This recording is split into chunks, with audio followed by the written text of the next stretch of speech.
anímate, hazlo. Tú ni la iglesia están en cuarentena, ni Cristo tampoco. Avancemos entonces, tenemos una invitada muy especial, nos encanta cuando nos visita Patricia Águila de la Fundación Punto de Encuentro, como siempre con un tema muy interesante y vamos a hablar de los más pequeñitos. Normalmente hablamos de los adultos y de los adultos mayores, pero en esta oportunidad Patricia nos va a ayudar con los que estamos a cargo de niños más pequeñitos. Buenos días, Patricia, bienvenida. Hola, buenos días. Qué gusto tenerte con nosotros, Patricia, de verdad, como siempre es un encanto, porque nos ayudas mucho. Vamos a hablar en el día de hoy de la estimulación temprana, de cómo poder ayudar a que los niños desarrollen capacidades, ¿verdad? En todos los órdenes. Háblame un poquito de la definición per se de la estimulación temprana y cuáles campos de la vida integral del ser humano abarca. Mira, la estimulación temprana es una serie de actividades que se realizan con niños pequeños, que van de más o menos de los 0 hasta los 6 años, y que trata de desarrollar cierto el vínculo con los padres, por un lado, cierto este apego que tiene que ver con la mamá, con el papá, y también desarrollar aquellas conexiones neuronales que el cuerpo necesita, cierto, que los niños necesitan, para poder entonces tener mejores respuestas a lo que significa el estímulo del medio ambiente. Entonces, mientras más estimulamos al niño, mejor es su desarrollo, digamos, a nivel cerebral, ¿cierto? Porque se crean mayores conexiones neuronales. Y finalmente estas conexiones cerebrales, estas conexiones que se van produciendo entre neurona y neurona, son lo que van a dar una mejor respuesta para los niños, para lo que son las actividades que él desarrolla.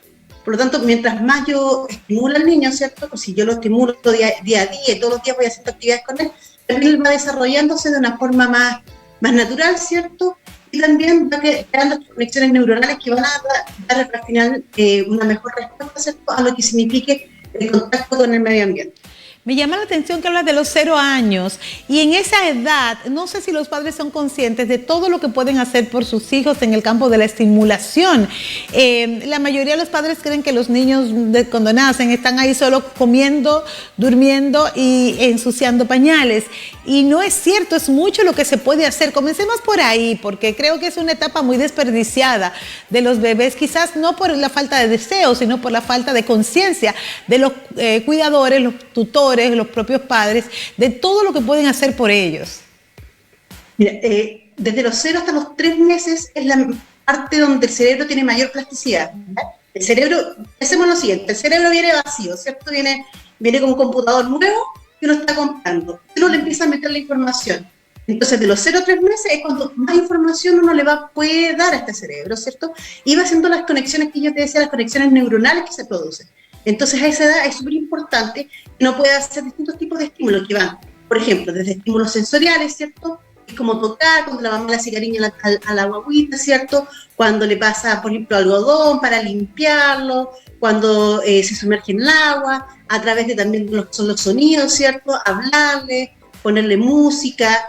Esos estímulos van entonces creando estas conexiones que a veces uno no encuentra como tan normal y todo para uno, porque uno es adulto, pero para el niño son cosas que están pasando por primera vez. Entonces mostrarle objetos, mostrarle colores, todo eso va produciendo una estimulación que finalmente va, como te decía, creando estas vías neuronales que producen que el niño vaya desarrollando mejor su cerebro. También implica la movilización de las articulaciones. Acuérdense que los niños de 0 a 3 años no se mueven por sí mismos, ¿cierto? Se mueven muy poquito. Entonces uno como papá hace la movilización. Mira, yo acá tengo un mono que saqué de mi hijo, un peluche. La idea, ¿cierto? No es lo mejor porque, bueno, no es lo único que tenía, pero mira, la idea es que uno pueda mover la cabeza de arriba a abajo del bebé, ¿cierto? Ajá. Con cuidado y movilizarla hacia arriba y hacia abajo. ¿Ahí se puede ver? Sí, muy bien. Esa es la idea de que uno lo hace, ¿cierto? Sí. Al bebé. Después uno puede moverlo un poquito hacia un lado y hacia otro. Se continúa con los brazos, ¿cierto? Moviéndolo hacia arriba y hacia abajo, también hacia los lados. Esto es lo que uno hace con el bebé recostado, ¿cierto? Es lo que hace la mamá. Y después movilizarle las piernas, ¿cierto? Arriba y abajo, para estimular también lo que es la flexión de cadera y de rodillas y hacerle como bicicleta, ¿ya? Movimiento de bicicleta al bebé. Entonces, la idea, y también, bueno, hacer con lo que son las muñecas, círculo, y con los tobillos también para irlo movilizando. Todo esto de forma muy suave, cosa de que el niño se vaya estimulando, vaya sintiendo, ¿cierto?, las articulaciones, las distintas partes del cuerpo. ¿Por qué? Porque cada articulación tiene sensores, ¿cierto?, que son que producen la propiocepción, que va avisando cómo está este cuerpo, cómo está ubicado en el espacio. Entonces, al irlo estimulando, esto también va llegando al cerebro, ¿cierto?, y se va haciendo estas conexiones. Entonces, el niño también va adquiriendo ciertas conductas que uno espera a ciertas edades, ¿cierto? El niño firme la cabeza antes de los 3 meses, que el niño se sienta a los 6 meses, que empiece el gateo, ¿cierto?, tipo 9 meses, y al año empiece a caminar. Entonces, la idea es ir a la par con esto. Esto uno lo puede hacer con niños que son sanos y sobre todo los niños que tienen algún trastorno. Es muy importante hacer esta estimulación temprana, porque mientras más lo haga, entonces más también se puede ir mejorando este daño que pueda haber, ¿ya? Claro. Entonces la idea es también trabajarlo, pero con los niños que son, digamos, la mayoría es cierto que son niños que no tienen algún tipo de trastorno, es muy importante, porque yo no sé si tú te acuerdas, antiguamente uno hablaba de los niños de cajón, que eran los niños que los sentaban, ¿cierto?, y que eran poco estimulados y finalmente se producía a veces un retraso mental, que era un retraso mental ambiental que se hablaba, ¿cierto? Sí. Uno, la idea de esta estimulación temprana es evitar eso, y por otro lado, como el niño tiene esta estimulación, ¿cierto?, va también a ir alcanzando los parámetros. Los niños van a tener la misma estimulación que otros niños que a lo mejor van a jardín, que van a otras partes. La idea es que estos niños, que mientras antes tengan esta expansión, esta estimulación, también tú vas a permitir que tengan un mejor desarrollo, no solamente a nivel motor, sino que también a nivel cognitivo, va a tener un mejor desarrollo a nivel emocional. ¿Por qué? Porque está creando estos vínculos con los papás, ¿cierto?, que eso le va a servir para todo el resto de la vida. Entonces es importante crear este apego. Lo que son, por ejemplo, de repente uno también puede hacer un poco de apretar, ¿cierto?, esto de ir tocando, ¿cierto?, las partes del cuerpo y irlas presionando de a poquitito, porque todas esas presiones, toda esa estimulación va a llegar al cerebro del niño, y todo eso es una riqueza que se le va produciendo, ¿cierto?, a nivel de cerebro, y esto va a permitir de que él pueda entonces tener mejores respuestas a lo que es el medio ambiente. Claro, porque sus neuronas están conectándose, no sé, es un poco más técnico esto que voy a decir, es más fisiológico, pero a medida que los niños van teniendo experiencias, esas experiencias van creando conexiones entre sus neuronas, y mientras más neuronas estén conectadas, más sinapsis haya, es una agilidad y un nivel no voy a decir solo de pensamiento, sino de todas las áreas que están controladas por el sistema nervioso central. Y ahí yo te quiero preguntar por la música, porque siempre sentí que la música era un elemento estimulante bárbaro. Yo a mi hijo menor, por recomendación de la pediatra, esto yo no lo sabía, pero la pediatra me recomendó que le pusiera a oír música de grandes autores, no la bachata, ni el merengue, ni la cumbia, no. Estamos hablando de Chopin, de Mozart, de Tchaikovsky, y que tomara, por ejemplo, una pieza para bañarlo, una pieza musical para bañarlo, una pieza musical, la misma siempre, para alimentarlo, una pieza musical para dormir, y que hiciera como una especie yo tenía una playlist para él. ¿Cuál es tu opinión al respecto? Porque yo siento que lo aceleró demasiado, pero le dio habilidades muy interesantes con relación a las matemáticas y a los idiomas. Él ha aprendido idiomas solo. ¿Sabes? Lo que pasa es que, mira, hay toda una corriente, ¿cierto?, que habla acerca de lo que es el efecto Mozart, por ejemplo, o lo que es la musicoterapia. Entonces, ¿cuál es la idea? Y esto también habla de la estimulación temprana. Todo esto está concentrado, o sea, en el fondo es como englobado lo mismo en lo que es la arteterapia, ¿cierto? Que, bueno, es un área que yo he estudiado bastante. La idea de esto es que el niño, a través de lo que son las artes, ¿cierto?, también vaya siendo estimulado. La música, ¿cierto?, lo que hablamos de la parte del estímulo sensorial, que esta parte sería el auditivo, también va creando estas conexiones neuronales y va desarrollando áreas del cerebro, ¿cierto?, que si no, simplemente no se desarrollarían. O sea, pensamos que mientras más conexiones neuronales, ¿cierto?, se van produciendo, esas áreas se van enriqueciendo. Entonces vamos desarrollando ciertas áreas que nos van a servir para el resto, ¿cierto?, de las funciones, como decía, matemáticas, a lo mejor lectura, a lo mejor desarrollo hacia la música. Entonces es importante poder ponerle estas músicas, ¿cierto? Y lo que dice esta teoría es que ciertas vibraciones, ¿cierto?, que produce la música, los tonos de distintas cosas, va estimulando a distintas partes del nivel del cerebro. Entonces, como estimula estas zonas del cerebro, produce que se haga, ¿cierto?, esta conexión cerebral, y eso enriquece lo que va a ser la respuesta del niño también, y y también lo que van a hacer ciertas características que van a tener. Por eso es que es importante hacer esta estimulación. O sea, uno como papá, si tiene el tiempo y todo, uno debería tratar de estos tiempos, ¿cierto?, que tiene con el bebé, aprovecharlo. De pronto detrás del baño, ¿cierto?, antes de darles de comer, cuando uno lo muda. Yo, por ejemplo, yo tengo 3 hijos, yo con los míos empecé a hacerlo cuando los tuve, apenas cuando los estaba mudando empezamos a hacer ejercicios y eran 5 minutos, que uno lo mueve un poquito, le hace 20 movimientos de brazos, 20 de...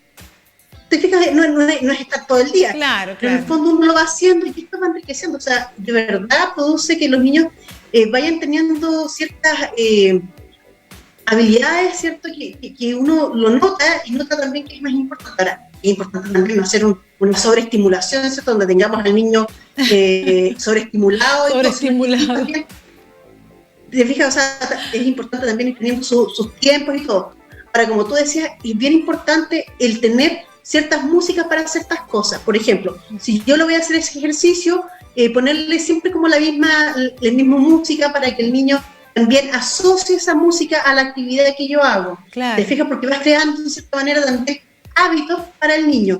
Mientras antes creemos hábitos y creemos ciertas condiciones para que el niño se mantenga constante, para que también para él siempre sea lo mismo, también le va dando seguridad. El niño necesita tener estos hábitos y estas normas para ser un niño seguro, para tener mayor autoestima. Entonces, él necesita este encuadre.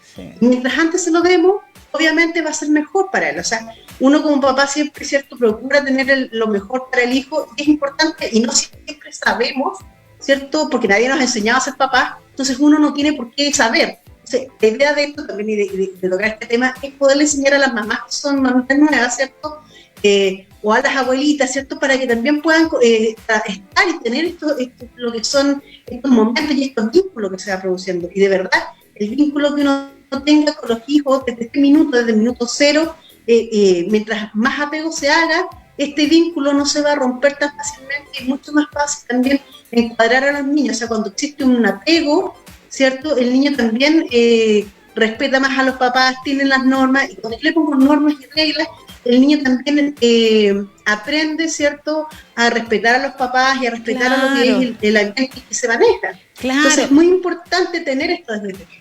Estoy totalmente de acuerdo contigo, porque aunque tú le pongas una música, por ejemplo, para bañarlo, para comer, tú le estás trazando un límite y un ambiente que el niño conoce, reconoce, y cuando oye la música sabe que es tiempo de comer, y sin que usted tenga que estar con el no, con el sí, con el vamos, él va a entender, va a ir adquiriendo límites, va a ir adquiriendo la costumbre de saber que una cosa toca cuándo.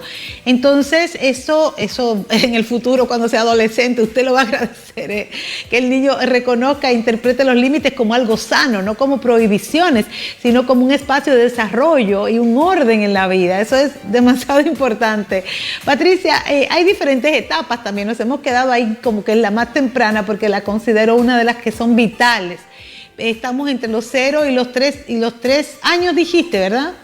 No, 0, mira, lo que partió era como perfecto, de 0 a 3 meses. Exacto. Pero meses. La idea es irle haciendo actividades, ¿cierto?, que son hasta los 6 años. O sea, muy bien. Esa es la mayor etapa donde uno hace la estimulación. Después viene, ¿cierto?, de los 3 a 6 meses donde uno empieza a trabajar lo que es control de tronco, ¿cierto? Y uno, por ejemplo, podría sentar al bebé en una pelota y uno lo que hace es moverlo, ¿cierto?, suavemente, teniendo cierto control de que el bebé no se caiga, pero moverlo hacia los lados. ¿Para qué? Para que se empiecen a producir lo que son el equilibrio. ¿Por qué? Porque el niño va a necesitar equilibrio para poder sentarse, ¿cierto?, para poder hacer cosas. También sentarlo, ¿cierto?, que muchas veces uno ve a las mamás que lo llenan de cojines a los niños alrededor. También es bueno, ¿cierto?, que él se mantenga y también trate de mantenerse sentado. Claro. Ponerlo de guatita para que levante, ¿cierto?, el tronco, para que pueda empezar a hacer fuerza con los bracitos, ¿cierto?, y empiece a adquirir también mayor trabajo en su musculatura, el control de abdominales. Sentarlo y tratar de a poquito que uno le toma las manitos, ¿cierto?, y sentarlo. La idea es, en el fondo, que empiece a controlar de los 3 a 6 meses lo que es el tronco. ¿Ya? También se le puede acostar encima de la pelota, ¿cierto?, y que también ahí se mantenga, trata de levantar, ¿cierto?, lo que es la guatita, que es sentarlo así y que se mantenga ahí mirando hacia adelante, ponerle objetos delante, juguetes delante, para que él también pueda tratar de alcanzarlo y movilizar los brazos. Estamos viendo eso ahora mismo, una niña que la ponían como sobre una especie de cilindro y veía a dos niños, uno de ellos no reaccionaba y se iba de cara, pero la otra niña más viva ponía las manitos. Mira, lo están enseñando, el que está ahora en pantalla, le están enseñando a ponerla, parece como más pequeñito, quizás estaba menos estimulado, pero la otra bebecita, cuando la ponían a rodar en el cilindro, ella de una vez viva ponía sus manitos, quizás ya estaba estimulada en ese sentido. Y bien, lo que pasa es que, sí, mira, en este video ya hay algunos videos donde uno ve también niños que tienen a lo mejor a veces parálisis cerebral, y también se está trabajando con ellos lo que es lo que son los reflejos de protección, que uno lo trabaja para que el niño aprenda a poner las manos si que va a caer. Entonces uno de repente también lo empuja un poquito, cosa de que vaya poniendo las manos y aprenda a poner esto. Entonces también en algunos de estos videos también está referido, cuando uno los ve, a niños que también tienen algún tipo de trastorno, como yo decía, con la parálisis cerebral, a veces con algún otro problema como la mielomeningocele o otra alteración. Entonces también es importante trabajarlos con todo ellos. Si tú te fijas, ese bebé es mucho más grande, no tiene de 3 a 6 meses. Ella es más grande, es un niño mayor, es mayor, pero uno sigue trabajando con ellos lo que son las reacciones de protección, ¿cierto? También lo que es la adquisición de mayor musculatura, de control, ¿cierto? De lo que son los brazos, de control de tronco. Entonces hay varias cosas, ¿cierto?, que uno va por etapas trabajándolas. Exacto. Y me imagino que ustedes, los terapeutas, también saben en qué edad los niños van adquiriendo ya ciertos reflejos y cómo irlo estimulando. Te quiero preguntar por el agua, por el nado, porque se ha hecho muy popular ver bebés nadando en piscinas, bebés que todavía no se alimentan solos, bebés de días, yo me atrevería a decir de semanas de nacidos, cómo los ponen en el agua y ellos saben voltearse para no asfixiarse, saben aletear, saben levantar la cabecita y volver otra vez. O sea, esto ¿qué tipo de entrenamiento es y a qué edad se realiza? Mira, el trabajo de lo que es en agua, bueno, yo también soy profesor de educación física, así que me manejo con ambos temas. El trabajo que se hace en el agua también es un trabajo que uno lo realiza desde pequeño, porque cuando el bebé está dentro de la mamá, está dentro de lo que es el líquido amniótico, entonces el niño naturalmente tiene un ambiente que es de agua. Por lo tanto, cuando se mete desde pequeño, desde muy pequeño, desde semanas, como decías tú, el niño todavía tiene el reflejo de que cuando uno lo hunde, se cierran las vías respiratorias y el niño puede, en el fondo, estar ahí, y por eso que uno lo hunde y el niño nada naturalmente porque era su ambiente. Claro, lo reconoce, claro. Lo reconoce como tal, y por eso los niños pequeños cuando entran a una piscina, ¿cierto?, que es temperada y que es agradable, ¿cierto?, sobre todo, para ellos es algo natural, y los niños se mueven y se van girando, y uno va trabajando como profesor de educación física, o a lo mejor como algún especialista, ¿cierto?, que trabajaba en estimulación temprana y trabaja en piscina, también va trabajando esas áreas. ¿Por qué? Porque el niño también se va desarrollando y es un ambiente que para él es súper natural. Y por lo mismo, también para niños con discapacidades, también se trabaja dentro de lo que es el agua, porque también el agua disminuye lo que es la fuerza de gravedad. Entonces es una parte donde uno no tiene la fuerza de gravedad en contra, y por lo tanto el tono muscular también disminuye. Entonces es mucho más fácil y es mucho más fluido los movimientos. Es mucho más natural. Entonces, de cierta manera es como volver al capullo, a volver a la guatita de la mamá, ¿cierto? Y disfrutar ese minuto. Y como te decía, también se trabaja mucho con las mamás adentro del agua, que la mamá tenga este apego. ¿Por qué? Porque la guagua está pegada a uno la suelta, implica también la confianza que implica para la mamá trabajar de soltar al hijo, y va creándose todo un vínculo y un trabajo que es súper lindo, y también los niños se van desarrollando muy bien. Y por otro lado, uno también puede trabajar lo que es tener la tranquilidad, ¿cierto?, de que el niño, como conoce el agua y cualquier cosa, si llegara a caer un poco más grande la piscina, sabe llegar a la orilla, que también es por otro lado el trabajo, también uno busca, ¿cierto?, la tranquilidad, ¿cierto?, de que si el hijo de uno llega a caer, ¿cierto?, va a ser capaz de nadar o moverse un poco, ¿cierto?, y sobrevivir, o que sea un poco más lento esta caída, en el fondo. Claro. Entonces es importante el poder trabajarlo. Primero, como te digo, la parte de estimulación de lo que implica volver a estar de nuevo en el útero, como en el fondo uno pensaría, para el niño también implica toda una cosa de estimulación, ¿cierto?, y de volver y de tranquilizarlo. O sea, cuando de verdad un chicoco, una guaguita está dentro del agua, uno lo ve muy tranquilo, lo ve con muy calmado, ¿cierto? Y muy natural, es muy natural, de verdad, y ojalá que todo el mundo pudiera hacerlo. Yo sé que tampoco acá tenemos las posibilidades, ¿cierto? Tampoco están los medios como para poder hacerlo.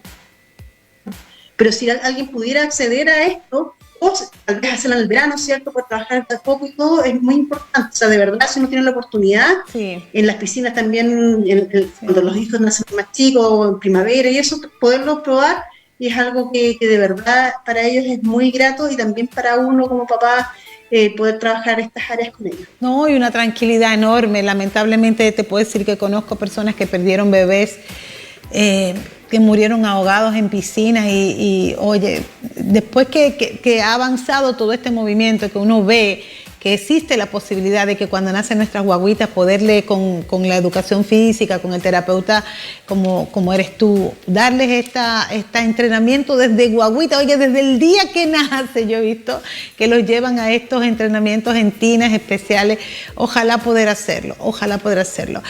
Patricia, te agradezco muchísimo que nos hayas mostrado esto, porque es mucho lo que podemos hacer los padres. Me dieron ganas de volver a tener guagua. Ay, Dios mío, ya. No, se me van a quitar en los comerciales. Pero gracias para todas esas mamás que están comenzando todo este apoyo. Tus teléfonos están ahí en pantalla para que se comuniquen contigo. Las abuelitas que lo vieron también, llamen a sus hijas y díganle que sus nietos necesitan esta estimulación temprana para que sean los genios que están llamados a ser. Un abrazo, Patricia, hasta la próxima. Muchas gracias por la invitación, que estén muy bien. Chao, chao. Me voy a comercial a ver si se me quita esta locura de tener una guaguita. No, señor, me voy a comerciales, regresamos breve. Hemos dejado.